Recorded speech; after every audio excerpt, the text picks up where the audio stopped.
Welcome to It Was Never You, where we talk about narcissistic personality disorder, narcissistic tendencies.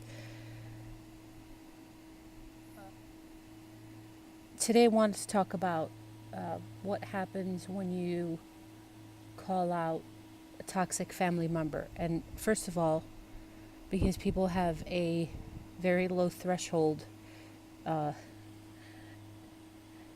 do not call a narcissist out directly. Do not This PSA, do not go to websites and research it and then tell them, hey, look, this is what I found. This is what I believe that you are. That will never bode well for you. Tables will be turned.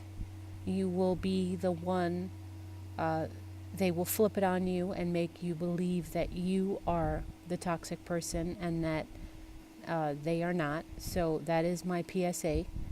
Never call out a narcissist by telling them that they are a narcissist. Never, ever do that under any circumstance. What happens when you call out a toxic family member, or you call out the dysfunction in the family? So you may have had some type of awakening through people telling you what they've been through researching on your own, through websites, books, whatever it may be, right? And you've ticked all the boxes and you're like, wait a second, what have I been dealing with my whole life? My family is toxic. This is dysfunctional. And again, every family operates on some level, I do believe, of dysfunction. It's just dynamics. We're all different people.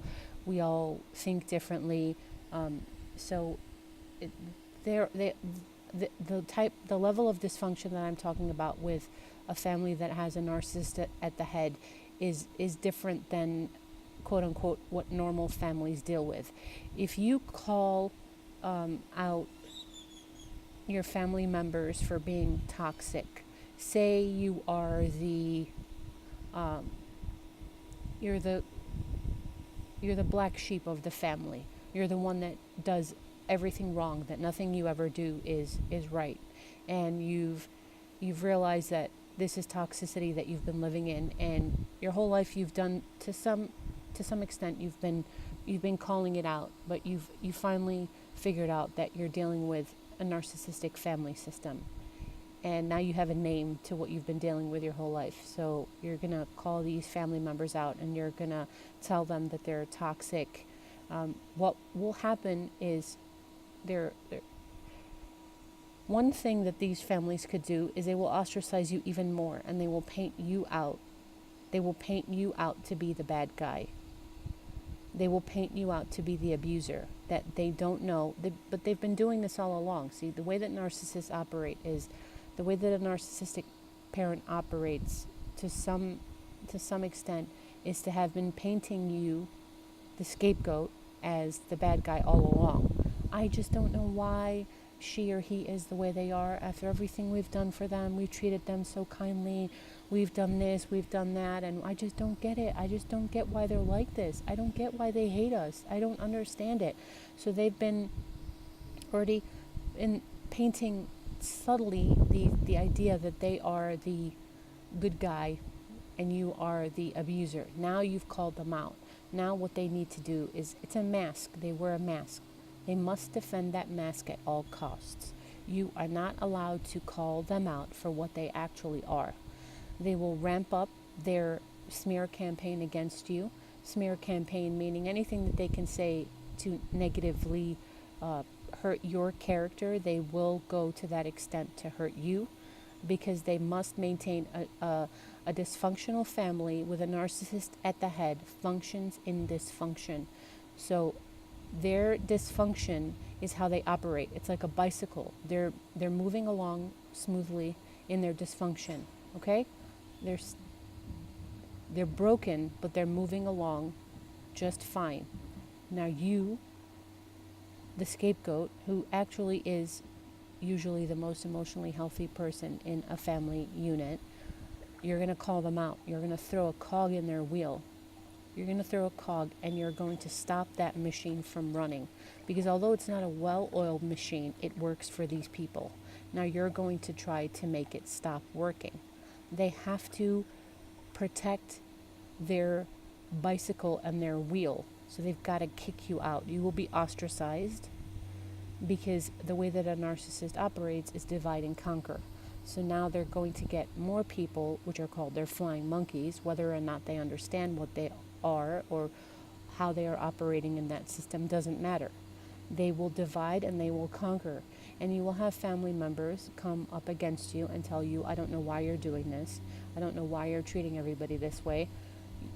You know the truth, okay? You know the truth about how this family system operates.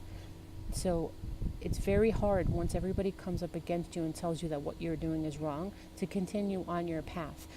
Your best bet, although it may not be the popular thing, is to try to gain some distance and to try to gain some clarity. Because if this is how you've grown up, this more than likely has affected your identity and how you see yourself. So you need to do some work on that. Maybe take some time and have some distance away so that you can kind of heal yourself and gather your fix your identity, and then you can come back and deal with it if you choose to do so. Some people choose to go no contact. A narcissist does not like to be called out. They will never accept being called out, and they have no ability to self-reflect. So they're not able to look at themselves and to see that what they are doing is wrong. They only know that they have to save this mask. And they cannot allow people to see the truth. Because although to you they may be a monster, although to you once the door closes, they treat you terribly, to the outside world, they often paint themselves as saints, doers of good. And the more you try to fight, the more you try to make people believe your side of the story, the more you end up looking exactly like what the narcissist is saying about you. So you end up looking like you are the crazy person. So although some may view it as weakness to walk away and to just not fight, I think it takes a lot of character to walk away and to not accept your fate, but to understand that this is a family unit that is incapable of self-reflecting and to be able to see the damage that they have done. They're just not able to do that. They may in the future have an awakening, but are you willing to sit around and wait for that awakening to happen and for the abuse to be perpetuated? It all depends on who you are as a person and what you're willing to endure. But also, people that have grown up in toxicity they've been groomed to accept abuse as normal. So what are you accepting as a person that is abnormal and is abusive, but you believe that that is normal? In this journey, in this walk, there are a lot of things that we have to self-reflect about, and we have to think about things that we accept and why we accept them, and are those things normal? For example, narcissistic families operate highly with sarcasm. Although sarcasm, you may think, well, that's stupid because it's something so small. But if sarcasm is not a normal, good mode of operation, okay? And like I said, although to some degree, like, oh, come on, that's not a big deal. But if it's over time and it's cutting, it's the underhanded comments that affect you, and over time you don't even realize, and you may even operate in that. So there's a lot of self-reflection that you have to do once you've woken up to the fact of what you have dealt with. They will seek to obliterate your character and to isolate you. It's like uncle. They're playing a game of uncle where someone is holding you down and they want you to say uncle. They want you to give in. They want you to say uncle because you must fall in line and you cannot change the way things have been going because it is functional for them. And although you may not like it and you may not want to accept it, either you accept it or you're not allowed to play in this party. So it's up to you. But this is how they operate and this is what they will do.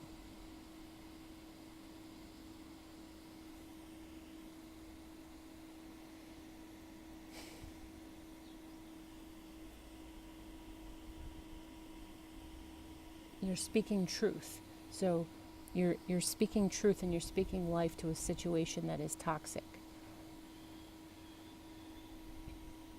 The truth is not allowed because a narcissist's feelings are facts. Their feelings are facts. So oftentimes they'll say, well, you said this or you meant this and you didn't say it, and it's gaslighting. They operate to alter your reality, to get you to believe that their feelings are your facts. You have to stand firm in your truth and not be broken by their gaslighting and by their attempts. And that is a highly effective manipulation tool. Gaslighting is highly effective. Projection, they project their own self-hatred and their identity issues onto you. How much of what you believe about yourself is what they believe, what they know about themselves, it's projected onto you. So if you have a conversation with a narcissist, if you try to bring up a certain thing that you want to talk about, they will derail the conversation. There's a lot of things that you need to study and understand about how manipulation works in order for you to understand what exactly is happening in specific situations so you can not let it affect you as a person. And that's what I wanted to say about that. I hope it brings some light to somebody, and if somebody's having an aha moment, I will say this again at the end, as I said in the beginning. If you are dealing with somebody that is a narcissist, you've gone on a website and you've checked all the boxes, do not under any circumstances show them that website or tell them, I found out that you're a narcissist, and come and look, because although your intentions may be paved, your intentions may be good and you want to help this person, you think that you can help this person, a narcissist functions with the inability to self-reflect. They are not able to see that those things on that page that you are showing them, that they actually do them. Whether or not it's intentional, or they do not know that they do them, or they know and they just don't care because they lack a certain amount of empathy, does not matter. What matters is how this person affects you. So under no circumstances would it ever be necessary for you to show them that this is what they are, and that you are going to be the one to fix them. Thank you guys for being here, and we'll see you soon.